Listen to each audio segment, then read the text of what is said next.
Welcome. In this section, we're going to be talking about mobile operating systems on mobile devices. And you know as well as I do that mobile devices and their use today are everywhere. This is one of the revolutions in our time where we have all kinds of very handy handheld devices that are intelligent in many ways, and they have all kinds of applications and abilities to them so that we can communicate and do lots of business on the move, whatever kind of business it might be. And so communication is everywhere, and these devices make it extremely possible and very doable in many different ways. As you know, the cell phone has evolved into a, a little computer, and the cell phone is now like a smartphone. You don't have to just get a regular cell phone and that's all it does is make and receive calls and maybe does some texting. You can get a smartphone that has smart apps on it, and it can do all sorts of things that will enable you to just do business right there with your phone. In fact, you now that you have iPhones, a lot of iPhones out there, you can find that you can buy a little attachment, a little hardware device that you attach, and you can swipe credit cards with it. So there's just all kinds of things going on in this part of the world, and we need to address it in an introduction to computing course, mobile operating systems. And just so that you know, again, we're talking about an operating system. So if we're talking about an operating system, we're also talking about a computer. And so these smartphones, these devices that we're going to be looking at, these PDAs, personal digital assistants, these Palm OSs, these other types of devices like the iPad and compact computers that are more handheld and not like a laptop per se or a notebook per se. They're all just computers, and they have monitors built into them, screens that you can touch, and they're touch sensitive, and they can you can write on them with your fingers. This is the type of technology that we find in these mobile computing devices with operating systems on them. So to begin with, we need to talk about the fact that the biggest and most prevalent one of all, of course, is the Microsoft operating system. It is on about, right now, about 140 to anywhere to 150 probably mobile devices. It is common to find that, but this by far not the only one. A lot of times the type of smartphone or smart device that you have is going to have an operating system that is proprietary to that device, like HTC, for example. It has its own operating system on it. Whereas Android, you might find an Android operating system on, say, another type of phone, because that phone is really using the Android operating system, and it is leased to them. They bought that and they have rights to have it on their phone, and they think that operating system is good. So you need to distinguish sometimes between what device has a proprietary system that's on their kind of phone, as opposed to what you might find on multiple phones because the operating system is being leased and used by that company. As you well know, like when you buy a Verizon phone, that the phone's been made for Verizon. They're not in the cell phone or smartphone business. They are in the business of selling you cellular service rather than the phone itself. And that's why sometimes they're just like giving away the phone at a very low price, or even 99 cents, let alone anything else. And it's not to sell you the phone. It's to give you the service that you can have through the phone. So that's why they're practically giving it away. What types of devices are there? What do they do for us? And what can we, uh, what type of device is it in the way that you interact with it, I guess, is the real question. Like a PDA, you think of that as a personal digital assistant. So it's also conceptual. It's not just a device. It's a concept, an idea, a personal digital assistant.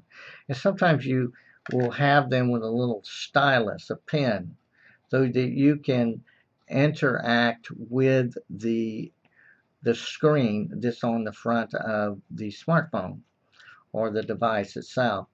And it might enable you to, instead of pushing buttons, you're going to be touching the screen with the stylus and interacting with it in that way.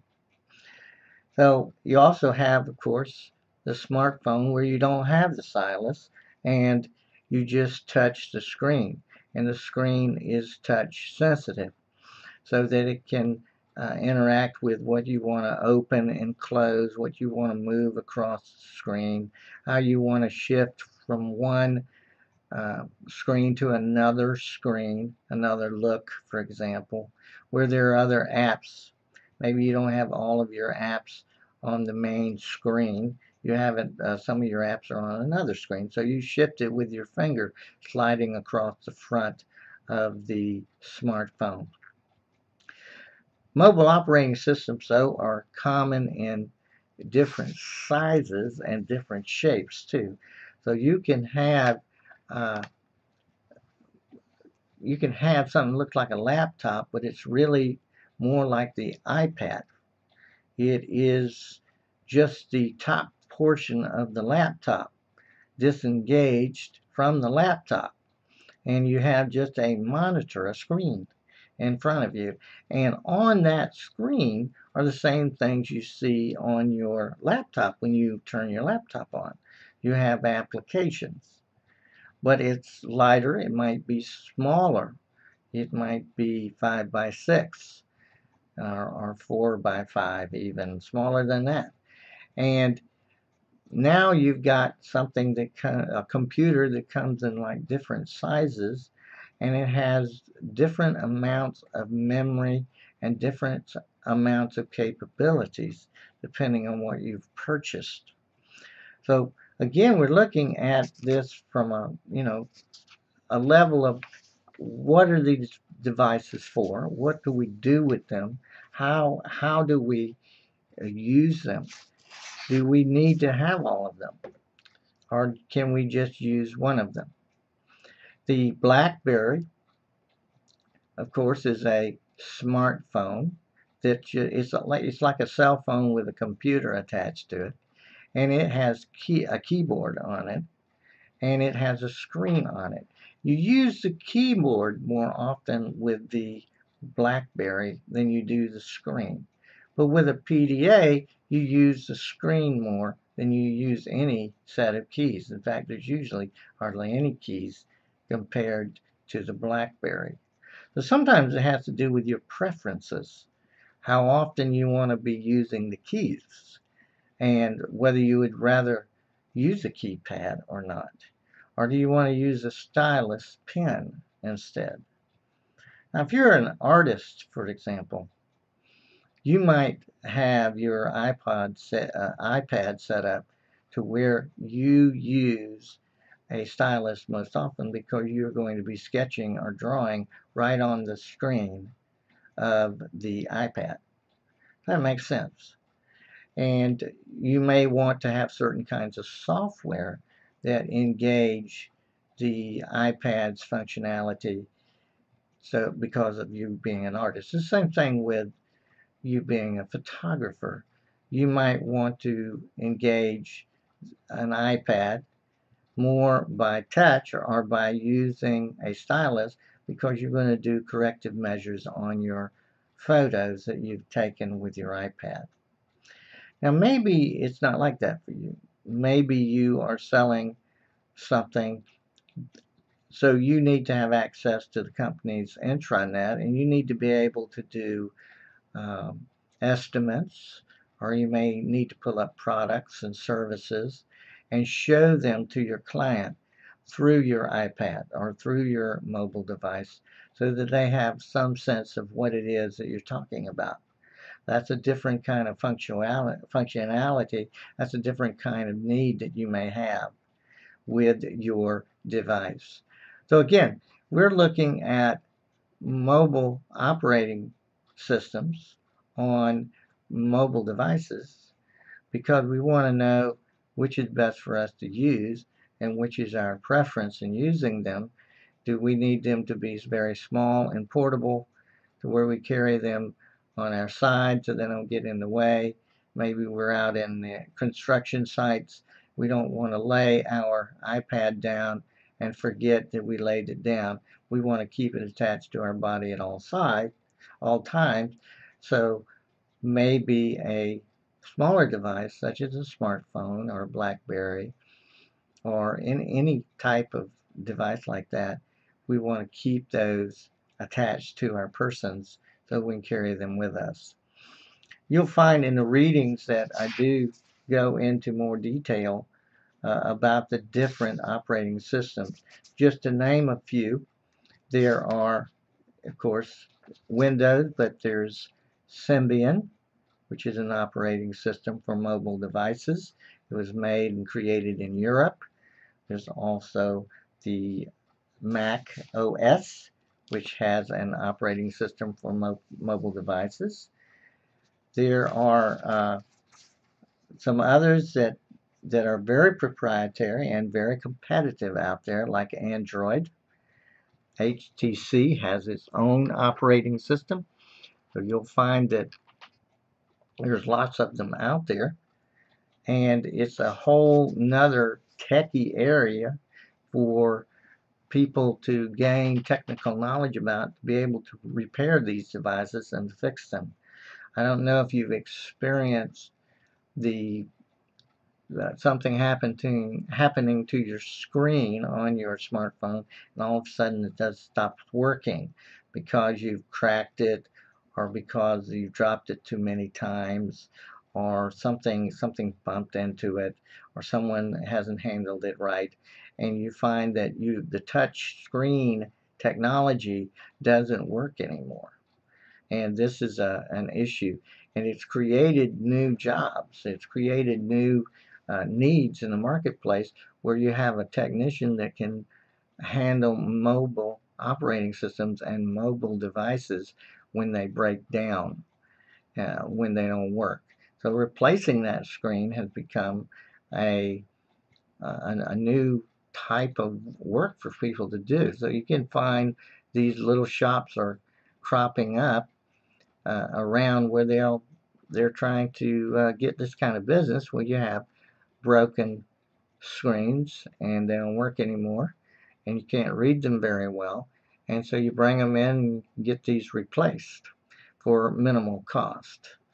So you might want to check into that, just in case that's happened with you or someone you know with a mobile device. It's going to continue to evolve and get more and more integrated, and there are going to be more and more apps made with these mobile devices. And so it's a whole new world, and it's quite amazing what can be done now. There's still all of the games and entertainment too that's available, just like when you had your laptop and you were using that, or your PC or your gaming PC. Just about every one of those games is now available in a mobile type style, and you'll be able to play that on your mobile device and do and still have the fun that you enjoy. So I again thank you for your attention. Please continue to look on the web and look up different things that you are uncertain of, or you'd like to find more information, go on to the web. Just Google it and find it, and you'll be more informed than ever with what's going on in the computing world. Thank you very much.